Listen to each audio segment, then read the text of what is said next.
Hello, bonjour, bienvenue, bienvenue. Eh bien, nous sommes de retour et cette semaine, nous allons parler de finances. Nous sommes dans notre thème Lève-toi et bâtis. Lève-toi et bâtis et les finances, ça nous intéresse. Qui n'aime pas l'argent? La Bible déclare que l'argent répond à tout. Et il aime, hein, Ingrid, la Bible dit ça, n'est-ce pas? L'argent répond à tout. Donc, la question financière, il faut qu'on en parle. Et aujourd'hui, c'est vraiment l'objet de la vidéo. Donc, s'il te plaît, invite une amie, installez-vous, aimez nos vidéos, partagez à une grande audience. Si je ne me suis pas présentée, mais permettez-moi de me présenter. Je suis FIFA Marie-Thérèse, je ne suis pas seule. Nous avons notre charmante Ingrid à côté. Donc, présente-toi encore. Moi, c'est Ingrid Paul. Je suis avec vous encore aujourd'hui. Quelle grâce et quel privilège de pouvoir aborder la question de l'argent. Au Cameroun, on dit que le NCAP. Le NCAP? NCAP. Ah. Et on dit qu'affaire NCAP, affaire très, très sérieuse. Oh, affaire NCAP. Au Gabon, on dit comment? Ah, je ne sais pas comment on dit au Gabon. Non, vous êtes trop français. Il faut seulement dire l'argent. On dit l'argent. J'ai oublié, on a forcément un nom, mais j'avoue que je suis mélangée, je ne me rappelle pas. Alors voilà, détendez-vous, c'est un sujet sympa. Et notre thème, c'est vraiment Lève-toi bâti. Et tu me regardes aujourd'hui et tes finances sont en ruine parce qu'il faut bâtir ce qui est gâté. Donc cette émission, c'est vraiment pour toute personne qui se dit 2025, je veux rebâtir mes finances. Je veux une santé financière. Cette émission, c'est pour toi. Prends la chaise, venez, on va parler d'argent.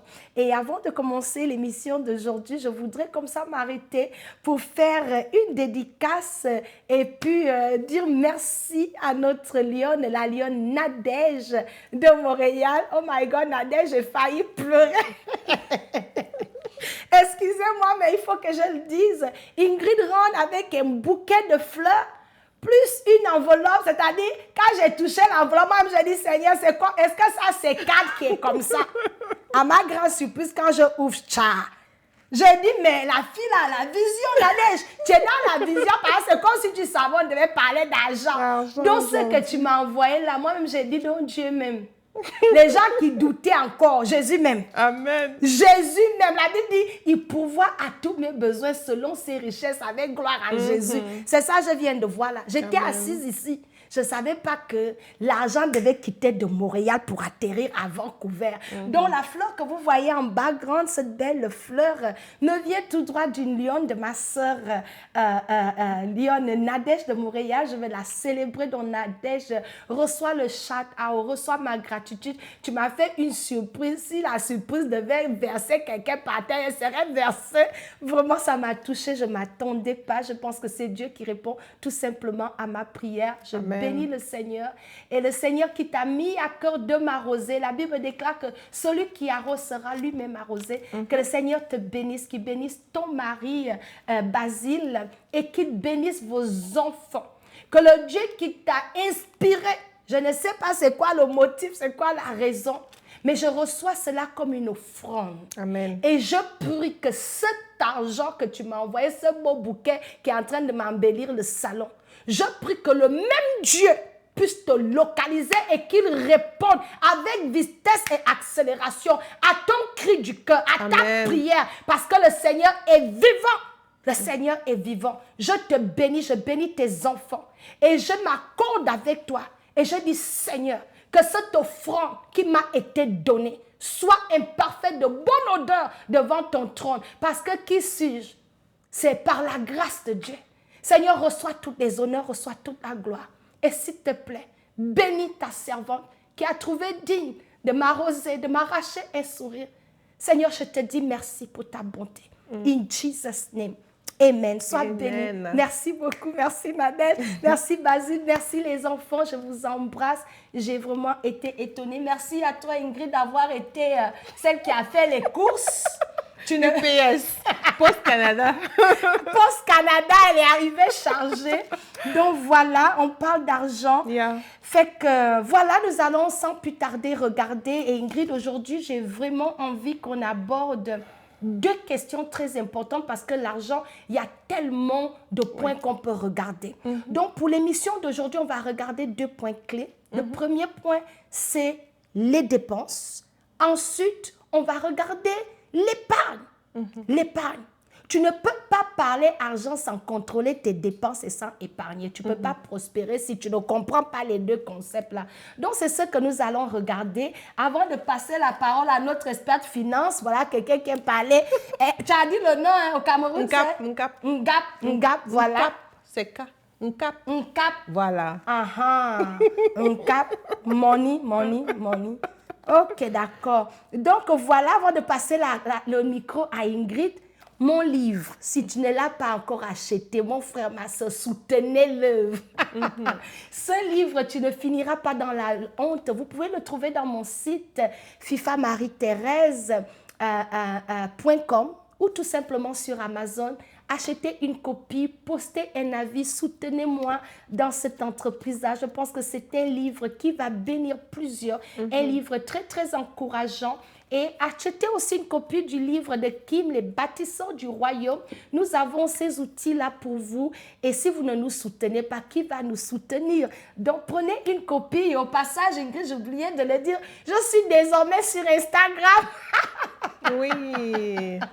Suivez-moi sur Instagram. J'avoue que je suis nouvelle. Je n'ai jamais été une pro des réseaux sociaux, mais je m'essaye. Donc, s'il vous plaît, suivez-moi sur Instagram, FIFA Marie-Thérèse. Aidez-moi on fait comment? Booster. À booster, c'est ça? Booster la page. Ok. Fais comment là-dessus? Donc, allez liker le profil de FIFA, suivez, mettez un like sur les posts.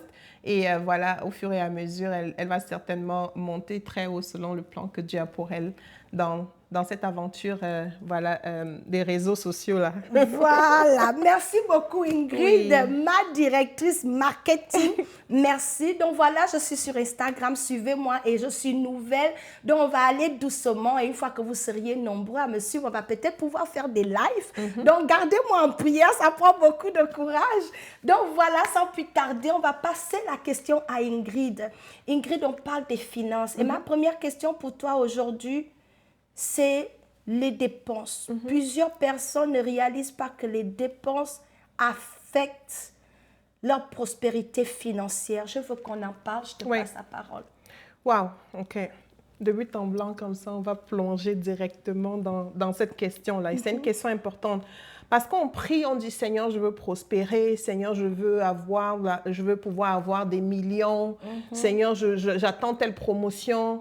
Mais ce qu'on oublie, c'est que Dieu a souvent donné la promotion. C'est-à-dire, tu as commencé quelque part, tu étais en bas là-bas. On t'a promu. On t'a promu encore et encore et encore. Mais ton compte ne reflète pas la promotion que Dieu a amenée dans ta vie. Ton compte ne reflète pas l'argent. Nous, on dit souvent ici au Canada qu'avant que l'argent n'entre dans le compte, même c'est déjà sorti. Parce que tu as ce qu'on appelle les retraits automatiques. C'est-à-dire quand l'argent rentre là, le premier, le loyer est sorti, l'électricité est sortie. Ici, là, non, personne ne va venir te demander. Ça se sert en fait dans ton compte. Et à la fin, soit tu es au rouge, soit tu es au vert. Qui peut se dire aujourd'hui qu'il est au vert et qu'il est confortable dans son vert? Le vert, ça veut dire que ta balance est positive. On a vraiment un problème. On n'a pas forcément... Je sais qu'il y en a qui ont des problèmes de provision. Il y a des gens qui ont des problèmes d'emploi, de chômage. Ce n'est pas ce que nous voulons aborder aujourd'hui. Nous compatissons et nous prions vraiment que le Seigneur qui est fidèle puisse pourvoir à vos besoins avec richesse pour sa gloire. C'est ce que nous demandons au Seigneur. Et on est confiant que le Dieu là qui est fidèle ne permettra pas que vous finissiez dans la honte de ce côté. Donc, laissant ça de côté, on veut vraiment aller faire un bilan. On va toujours sur notre texte de base qui est le texte de Néhémie et on veut faire un bilan. Quel est le bilan de tes dépenses aujourd'hui? Et je pense que je l'ai mentionné dans quelques vidéos, à une vidéo il y a quelques semaines. On disait pour faire un bilan, et c'est essentiel de faire un bilan parce que tu ne peux pas construire, tu ne peux pas te projeter si tu ne sais pas où tu es. Et pour savoir où tu es, il faut voir en comptabilité 2 colonnes, la colonne des entrées et la colonne des dépenses. On va certainement avoir une émission, on va parler des entrées par la grâce de Dieu, mais aujourd'hui, on veut s'asseoir sur la colonne des dépenses. Amen. Parce que ce qui est sûr, c'est que tu es le produit principalement de cette dépense-là.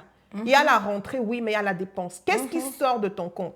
On a bien sûr nos besoins, Mais qu'est-ce qui est encore? Qu'est-ce qui cause ce déficit-là? Qu'est-ce qui cause en sorte que tu n'as pas de quoi investir, tu n'as pas de quoi épargner, tu n'as pas de quoi même donner à l'église? Tu es au point où tu es tellement compromis dans tes devoirs que même la dîme, tu ne donnes pas les offrandes, tu ne donnes pas, tu n'aides personne. Pourquoi? Parce que tu es dans des dépenses qui ne te servent pas, qui ne servent pas à t'emmener où Dieu veut t'amener. Et lorsque donc c'est important et de faire ces exercices-là même de façon pratique. Oui, on a parfois tout électroniquement, mais moi je conseille même d'imprimer les relevés de compte et d'aller avec des marqueurs pour aller voir vraiment quelles sont ces dépenses-là qui aujourd'hui ne sont pas essentielles. On va aller tout doucement en tant que famille, parfois bien en tant qu'individu, tu as peut-être le câble. Tu as besoin de payer ce câble-là à $200. $200 chaque mois. $200, tu multiplies ça par 12, ça fait combien? Ça, c'est un argent que tu aurais pu mettre de côté, investir, avoir des intérêts, ou alors pour aller un peu plus loin, si tu avais investi même dans le stock ou bien dans comment on dit ça, dans le marché, tu aurais pu avoir un retour substantiel. Voilà un $2400 le câble.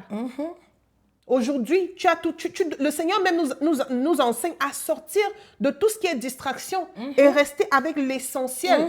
C'est-à-dire, sur YouTube, tu as la possibilité même de checker qui tu veux suivre, en fait. Et tu peux simplement te nourrir de ces choses-là. Ou alors, dans ton temps de distraction, aller vraiment vers ces choses-là qui peuvent te servir. La télé. Une autre chose que je vais aborder en tant que femme, c'est l'habillement. Quand je parle d'habillement, je parle, par exemple, des perruques aussi. Les femmes, aujourd'hui, on met les perruques. Si tu n'as pas mis la mèche naturelle, tu n'as rien mis. Tu en as peut-être 4-5. C'est $350. En Afrique, c'est 100 000, 150 000. Plus même, hein? Oui. Et il y en a de toutes les couleurs, de toutes les sortes. Est-ce que tu as vraiment besoin d'avoir tout ça? Tu peux avoir 2 et tu jongles avec ces 2-là. Tu les coiffes, tu les laves, tu les entretiens. Et beaucoup même, on jette. Non, c'est fait pour être lavé, pour être entretenu. Mais on achète tout ça. Parfois même, c'est 500 000 francs. Il y en a qui sont à 500, 300 000 francs, $500. Tu en achètes. Et on n'a pas de budget. On va s'étayer sur le budget. C'est-à-dire que c'est au feeling, en fait. Tu ne peux pas vivre comme ça. Tu ne peux pas bâtir une finance et devenir vraiment la femme confortable dans ses finances que Dieu veut utiliser. Si tu es comme ça, à dépenser à la volée. Certains, c'est la nourriture. Dans ton état de compte, au travail, est-ce que tu manges toujours? Tu es on dit chez nous asso. C'est-à-dire que tu es une cliente fidèle de la maman du restaurant tel. Chaque jour, tu vas là-bas dépenser 15 000 à midi. Sur un salaire de combien? Ou chez nous, ici en Amérique, c'est les Uber Eats, les DoorDash. Tu appelles seulement, on te livre à la maison. Non, tu n'as même pas besoin d'appeler. Tu cliques ici à l'application. Tu commandes. Tu commandes, je veux les côtelettes de porc avec les frites. Donc, tu commandes la nourriture avec les frais de livraison. C'est facile. 30, 40, $50. Et il y a des gens qui sont capables de faire ça 3 fois la semaine, parfois d'autres midi et soir. Le matin, d'abord, tu es parti au Tim Hortons Café. Tu as dépensé là-bas un $15. Tu as dépensé à midi maintenant pour aller manger un autre $30. Et le soir, encore pareil. Ou même quand on prépare à l'émotion au pif. Chaque jour, on va acheter 4 kilos de poisson, 4 kilos de viande. Non. Il faut non seulement planifier, comme on a dit, peut-être faire un budget, mais il faut regarder ces dépenses-là pour faire l'état des lieux. Je suis dépensière. Je suis dans un gouffre financier à cause de ce que je suis dépensière. Donc, c'est le shopping. Et tout est facilité aujourd'hui dans ton téléphone. Tu as l'application Shein, Amazon. Tous les jours, c'est au point où à la maison, là, dès qu'on dépose un courrier, on t'appelle déjà que maman, ta boîte est là. Amazon est là, c'est pour toi. Tu as même déjà développé les tactiques. Tu prends la boîte, tu caches. Parce que tu sais que déjà, ce n'est pas une façon normale de dépenser. Et comme ça, on est en train de gaspiller ce que Dieu nous a confié. Le Seigneur n'aime pas les gestionnaires infidèles. Et on le lit encore et encore dans la Bible. On dit que quand il est allé en voyage, il a confié 5 talents, 2 talents, 1 talent. On le prend souvent dans le sens spirituel, mais ça s'applique aussi à la vie pratique. Qu'est-ce que Dieu t'a confié? Dieu peut t'avoir confié une pièce. Et on voit d'ailleurs que Jésus a puni celui-là qui a eu une pièce. Il a enterré. Tu vois? Il a enterré ça. Celui qui a eu 5 est allé multiplier. Quand Dieu te donne, est-ce que tu multiplies? Le Seigneur dit qu'on est béni et le travail de nos mains est béni, mais est-ce qu'on vit cette réalité de la bénédiction? Amen. On est dépensière et ça prend vraiment de rentrer et de faire un bilan et d'accepter d'où on est et de prendre des actions concrètes pour pouvoir aller où on va. Il y a de cela quelques mois, n'est-ce pas, on a fêté le 1er janvier, on s'est fixé des objectifs. Est-ce que tu es en train d'aller, est-ce que tu te rends compte que les mêmes actions produisent en fait les mêmes résultats? C'est ce que je veux 100%. dire. Est-ce que tes actions ont changé? Et si tu ne fais pas ce bilan-là, en fait, le produit ne sera pas différent. Tu finiras encore l'année 2025 avec les mêmes problèmes. Toujours en train de prêter pour compléter les fins de mois. Tu vas ajouter quelque chose? Oui, je vais ajouter quelque chose. Merci beaucoup, Ingrid, d'amener ça. Ça, c'est l'autre chose, surtout chez nous, les femmes. Et je veux adresser cela. C'est également les dépenses qu'on ne contrôle pas, c'est cette mentalité de toujours vouloir ce que le voisin a. On veut mener une vie de compétition comme ta collègue au bureau là, a mis sa robe jaune. Toi aussi, il te faut la robe jaune. Tu vas aller payer la robe jaune pour essayer de garder, comment on appelle ça, de garder le niveau. Parce que tu veux vivre au niveau du voisin. Déjà, voisin et toi, vous n'avez pas le même salaire. Non. Comme la voisine a un sac Louis Vuitton, il te faut le sac Louis Vuitton. Tu as des habits. La dernière fois, je te disais, Ingrid, ça fait 3 ans que j'ai la même jaquette, par exemple. Je me suis dit, je n'ai pas besoin d'acheter une nouvelle jaquette parce que celle que j'ai là, même si ça fait 3 ans, c'est encore... C'est neuf, ça fonctionne, ça me garde chaud et je suis véhiculée. Je change de jaquette pour aller où? Mais toi, chaque hiver, il te faut une nouvelle jaquette, la tendance. Et comme tout le monde met les choses de marque, tu n'as pas les moyens de prendre iPhone Pro Max. Mais comme tu as vu, on a iPhone Pro Max 16. J'ai vu FIFA avec ça sur écran. Tu vas aller t'endetter dans ton petit salaire, aller acheter iPhone 16 pour pouvoir toi aussi paraître. Cette soif de paraître là, c'est là où le diable nous pille également. Parce qu'on veut être en compétition avec les autres. Tu ne sais pas comment l'autre a fait pour avoir son iPhone. Toi maintenant, tes petits 100 000. Tu t'es endetté. L'autre chose, surtout pour nos sœurs en Afrique, c'est l'histoire des prêts, les bons. Ingrid, quelqu'un est venu avec les bonbons au bureau. Tu n'as pas besoin de bonbons, comme tout le monde est en train de prendre. Tu es impulsif dans les dépenses, c'est un esprit. C'est tout ça là qui crée les dépenses parce que quelqu'un a signé, bon, Ingrid a pris le bon des 2 tasses là. Moi aussi, comme j'ai vu Ingrid prendre, sous pression, on veut vivre sous pression. Je m'en vais, je prends 2 copes. Est-ce que j'ai les moyens pour les 2 copes? Est-ce que c'est dans mes budgets? Donc l'endettement, c'est un désordre dans les finances. On prend les cartes de crédit, le taux d'intérêt 20%. Donc, quand ton argent rentre, ce que tu as bouffé dans la carte de crédit, ce n'est pas pour toi. Tout l'argent s'en va dans les cartes de crédit. Tu payes les dettes, tu payes les dettes, tu payes les dettes. Or, s'endetter, c'est s'appauvrir. Ça, c'est une autre dépense qu'on fait sans réaliser. Tu dois à tout le monde au bureau. Chaque fin du mois, on te cherche, on tape à la porte, il faut rembourser les dettes. L'endettement, des dépenses qu'on ne contrôle pas. Tu as déjà 5 robes. Ma soeur, tu n'as pas besoin de 10 robes parce que tu les mets quand? Tu as déjà une chaussure. Si la chaussure fonctionne, tu jongles avec ça.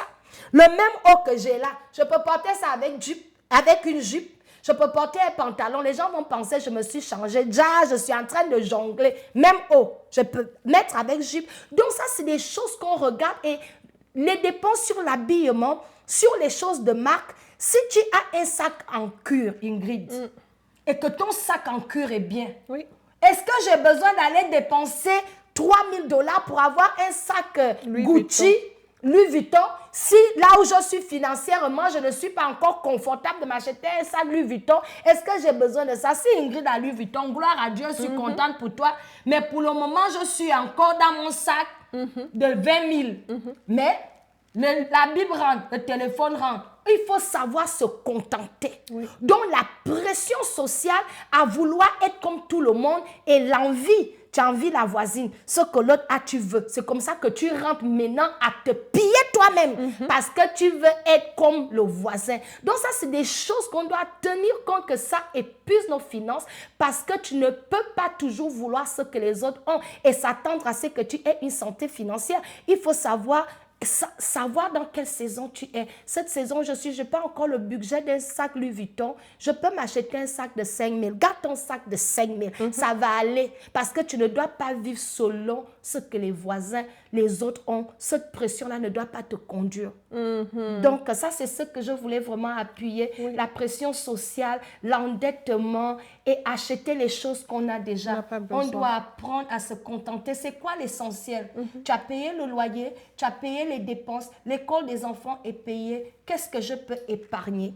Vous voyez? Donc, pour ne pas oublier d'aborder la question sur l'épargne, parce que le temps nous est imparti, on veut plonger tout de suite sur l'épargne, mais si vous avez des questions sur comment, sur les dépenses, vraiment, c'est ce qu'Ingrid a dit. Pour savoir où va ton argent, tu dois t'asseoir. Le matin, quand tu te lèves, ne commence pas WhatsApp, ne commence pas Google. Va dans ton compte en banque et regarde qu'est-ce que j'ai dépensé cette semaine. Fais un bilan chaque fin du mois. Regarde l'état de tes finances. Parce que si tu ne regardes pas, tu ne sauras pas ce qui se passe. Donc, voilà ce qu'on veut dire sur les dépenses. Mais rapidement, Ingrid, on a vu que les dépenses, ça nous gâte. Comment est-ce que les gens peuvent épargner? Comment on peut épargner de l'argent? Disons, quelqu'un fait seulement un salaire de 500 000 et puis elle n'arrive pas à épargner. Comment on peut vraiment encourager notre audience aujourd'hui à développer vraiment une discipline financière qui promouvoit l'épargne dans leur vie? Mais déjà, je pense que c'est une question de mentalité. Moi, l'épargne, c'est très straight to the point. C'est une question de mentalité. Il y a un dicton qui dit que 5 francs, c'est la mère du million. Chez nous, au Cameroun, on dit ça. Pour dire quoi? Si dans 5 francs, tu n'as pas façon d'investir pour faire le million, dans 1 million, tu n'auras pas façon d'investir pour faire le milliard. C'est-à-dire que si tu as 500, il faut avoir une discipline claire. Et moi, je pense que d'ailleurs, que quand le Seigneur donne les règles sur les finances, quand il parle par exemple de la dîme, c'est ça en fait.